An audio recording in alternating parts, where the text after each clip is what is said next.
Welcome back, everyone. Today we are going to unmake an argument and analyze it in order to ask ourselves what the writer of that argument was doing in each piece of the argument and how the writer was doing it. I kind of refer to this as reverse engineering often, because what I'm doing is taking the whole of an argument and breaking it into small parts. And if you look at my storyboard example here, what you're going to notice is that I've taken a newspaper article and I've cut it into pieces. This is an editorial that just showed up in the Buffalo News, my local newspaper. I live in Buffalo, New York. And it's the argument made by a local nurse who wishes that she's self-quarantined and isolated a little bit sooner. In order to protect people in our community from the coronavirus. And her story is interesting, and the way that she tells it absolutely makes an argument for doing the right thing. But she does it in a way that's incredibly relatable. So if you take a peek here, what you're going to notice, like I said, is I took the article and I broke it into pieces. That's what you're going to see along the bottom here. And then the next thing that I did was I started blocking out what each of the pieces of this particular argument accomplished, so that I can use it as a framework for my own argument in the future. If you take a look at the pictures that I've left inside of this particular lesson, you're going to notice that photo 1 shows you what I was thinking when I took a look at the article as a whole. I read it once through, and then I read it a second time, and I tried to notice things about what the author was doing. And this was my very first sort of pass at analysis. It's general. It is not necessarily a close read, but I kind of take a look at the surface of the argument and I ask myself, what is the author doing here, and how is the author doing it?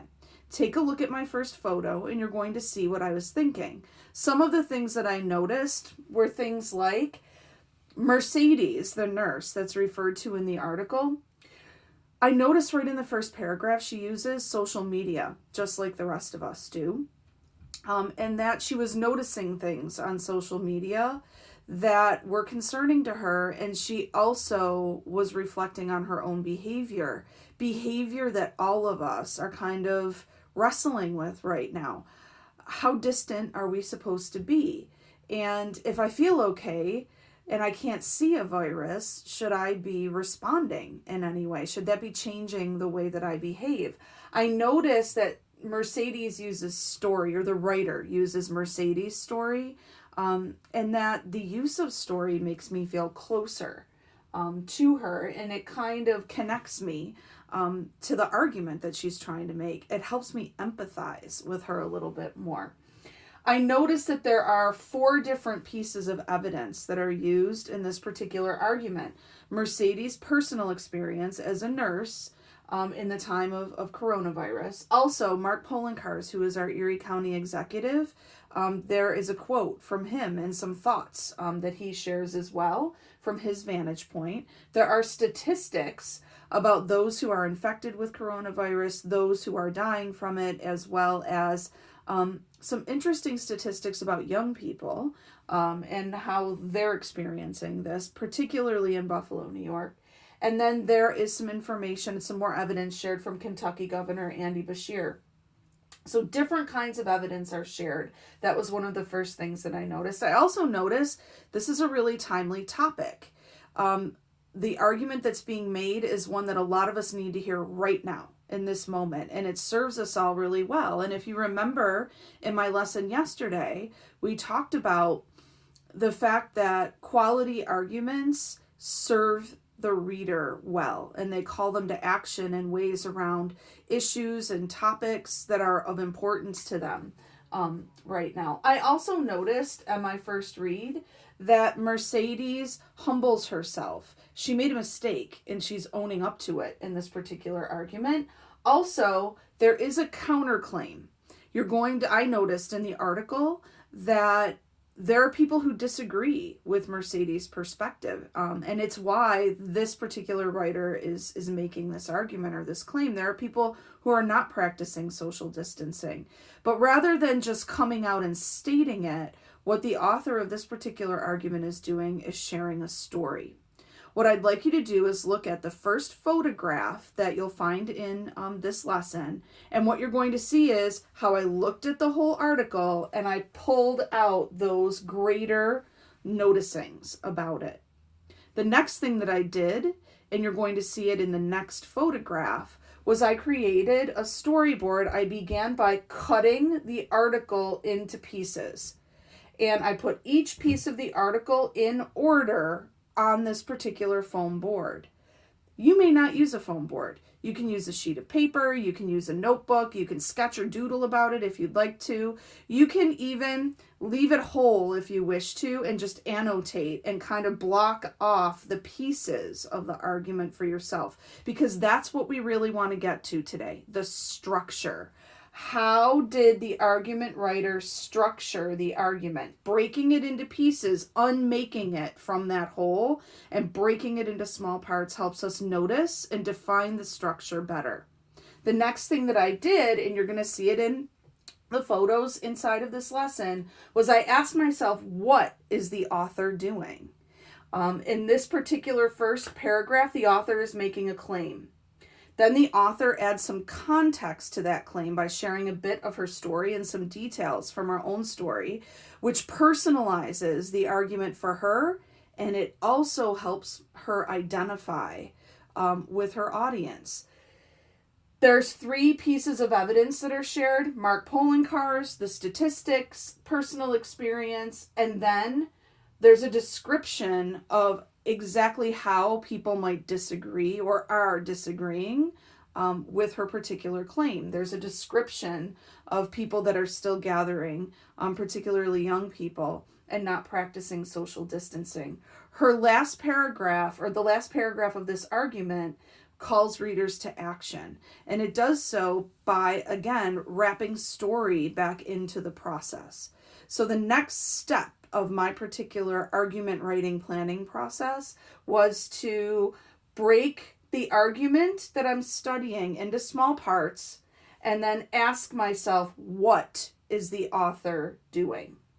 The last phase of my process is I went back and reflected on how. How is the author creating a claim?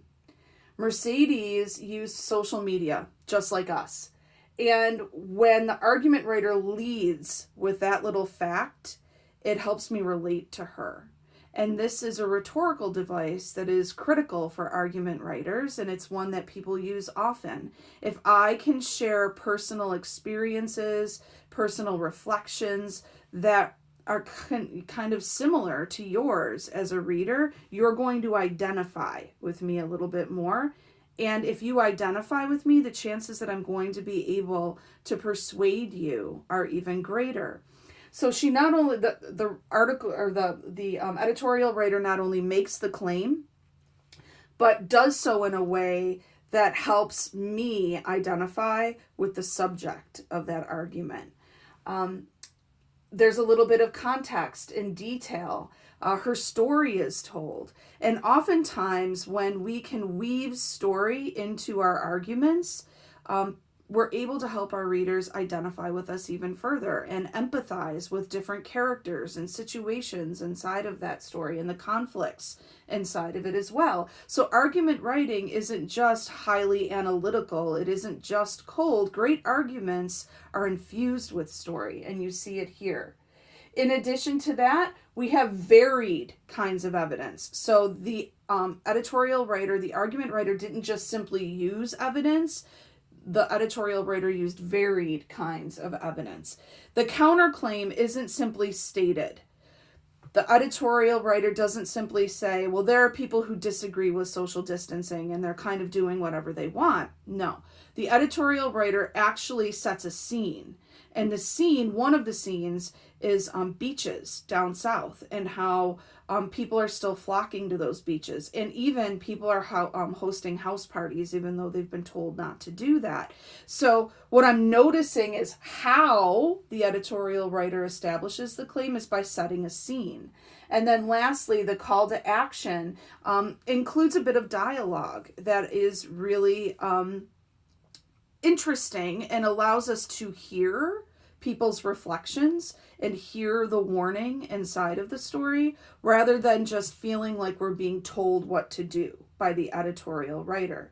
So there are two big rhetorical devices that this argument writer used. The first was establishing identification between me as the reader and them as the writer. Think about Mercedes. Her experience is kind of just like ours right now. She's grappling with the same issues. She's making some mistakes. There are things that she wished she did differently. Here's your warning. And the fact that the writer is using identification as a rhetorical device establishes a relationship with the reader that helps the argument writer move the reader and persuade the reader even more. The second rhetorical device that I'm noticing is a use of story, which also humanizes this piece as well. And this is a craft move that many great argument writers use. They don't just simply tell people what to do or how to do it.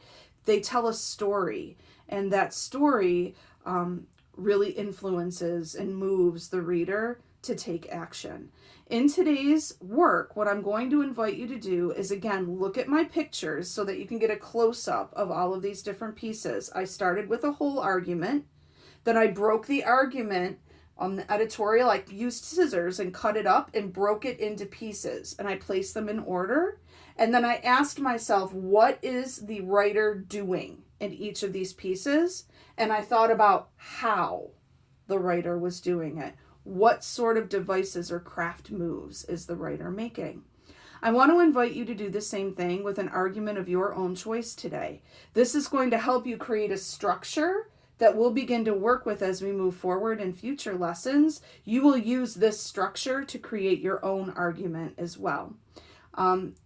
Many arguments share common things. What I want you to do is maybe look at a handful of them and choose one that you're willing to unmake and create a storyboard around. Good luck writing today. If you have questions, remember to reach out to your teacher. He or she will contact me if they can't answer your questions directly. And you should be able to say by the end of this lesson that you were able to unmake a story and create a structure for an argument, a high quality one, that you can replicate as well. Have a good day, everybody.